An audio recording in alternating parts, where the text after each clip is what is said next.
ये देखिए बहुत सुंदर सिंपल सोबर सा सूट आया है। पूरे सूट पे जिग जैग से बनाकर सिंपल सोबर एक टाई पट्टी देके यहाँ एक फ्लावर बना रखा है, बिना इनर के लाइन स्टिच होगा। और ये देखिए एक फ्लावर नीचे बना रखा पल्ले पे। बैक भी ऐसी ही आएगी और रियोन में रहेगा इसका बॉटम का फैब्रिक, फुल रहेगा बॉटम का फैब्रिक और प्योर का रहेगा इसका दुपट्टा।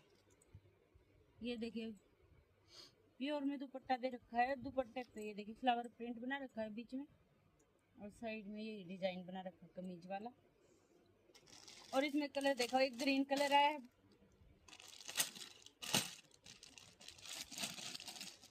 एक ये ग्रीन कलर है और एक आएगा ये